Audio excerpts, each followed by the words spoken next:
প্রদেশ নেতৃত্ব যে কথা বলেছে সেটা তাদের ক্যামেরার কথা, পার্টির মিটিং এ তারা সে কথা বলেনি বা কোথাও বলেছে কিনা আমার জানা নাই, অন্তত আমাকে তো বলেনি। এখন ক্যামেরার সামনে কেউ যদি কিছু বলে তার জন্য তো আমি দায় দায়িত্ব নিতে পারবো না। আমাকে কোনো অফিসিয়ালি জানানো হয়নি, এটা না পার্টির উপর স্তরের থেকে জানানো হয়েছে, না এমনি মৌখিকভাবে জানানো হয়েছে, না ফোনে জানানো হয়েছে, না মেসেজে জানানো হয়েছে, আমি জানি না, আপনাদের কাছে শুনছি। কি আমি আমি সিদ্ধান্ত নিই এইসব, আমরা তো লড়বই।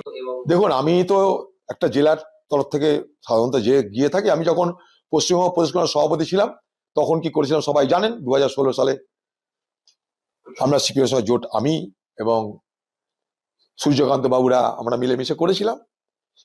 প্রদীপ ভট্টাচার্যকে, আব্দুল মান্নানকে আমরা মিডিয়েটর করে পাঠিয়েছিলাম, এবং বলতে নাই যে 2016 সালে আমরা বিরোধী দলের তকমা পেয়েছিলাম। তারপর থেকে নানা টানা পূরণের পর আজকে এতদিন পর্যন্ত চলছে রাজনীতি। পশ্চিমবঙ্গ প্রদেশ কংগ্রেসের পক্ষ থেকে তাদের যা সার্ভে, সেই সার্ভে অনুযায়ী পশ্চিমবঙ্গে একা লড়াটা সঠিক বলে মনে হয়েছে। তাই আমি একজন কংগ্রেস পার্টির কর্মী হিসাবে আমার উপরের নেতৃত্ব যা মনে করে আমি সেটাই পালন করে থাকি, এটাই আমার ধর্ম, এটা স্বভাব। তাই পশ্চিমবঙ্গ প্রদেশ কংগ্রেস, পশ্চিমবঙ্গে যে এআইসি জেনারেল সেক্রেটারি, পশ্চিমবঙ্গে যারা অবজারভার, তারা সব সার্ভে করে দেখেছে বাংলায় একা লড়াটা শ্রেয়। তাই তারা একা লড়ার সিদ্ধান্ত নিয়েছে। আমিও তাদের সিদ্ধান্ততে বলেছি যদি আপনারা সবাই মিলে মনে করেন যে একা লড়া যেতে পারে, আমি একা লড়বো। প্রদেশ নেতৃত্ব যে কথা বলেছে সেটা তাদের ক্যামেরার কথা, পার্টির মিটিং এ তারা সে কথা বলেনি বা কোথাও বলেছে কিনা আমার জানা নাই, অন্তত আমাকে তো বলেনি। এখন ক্যামেরার সামনে কেউ যদি কিছু বলে তার জন্য তো আমি দায় দায়িত্ব নিতে পারবো না। আমাকে কোনো অফিসিয়ালি জানানো হয়নি, এটা না পার্টির উপর স্তরের থেকে জানানো হয়েছে, না এমনি মৌখিকভাবে জানানো হয়েছে, না ফোনে জানানো হয়েছে, না মেসেজে জানানো হয়েছে, আমি জানি না, আপনাদের কাছে শুনছি। কি আমি সিদ্ধান্ত নিই এইসব, আমরা তো লড়বই কংগ্রেস, আমি লড়বো কিনা তার সিদ্ধান্ত নিই।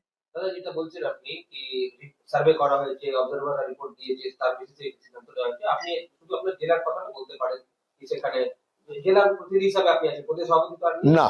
কিন্তু সেক্ষেত্রে আমি যদি জিজ্ঞেস করি মুর্শিদাবাদের কি হওয়া উচিত আপনার মতে? মুর্শিদাবাদে কি ওইটা তো বলা যায় না বিচ্ছিন্ন ভাবে।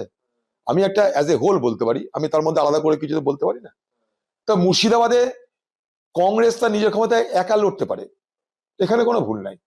তার মানে এটা নয় যে কারোর সঙ্গে আমি আন্ডারস্ট্যান্ডিং এর বিরুদ্ধে কথা বলছি, কিন্তু আমি সার্বিক পরিস্থিতি যারা বিচার বিশ্লেষণ করে তাদের যে অবজারভেশন, আমি একজন কর্মী হিসাবে সেটা তো মানতে হবে আমাকে।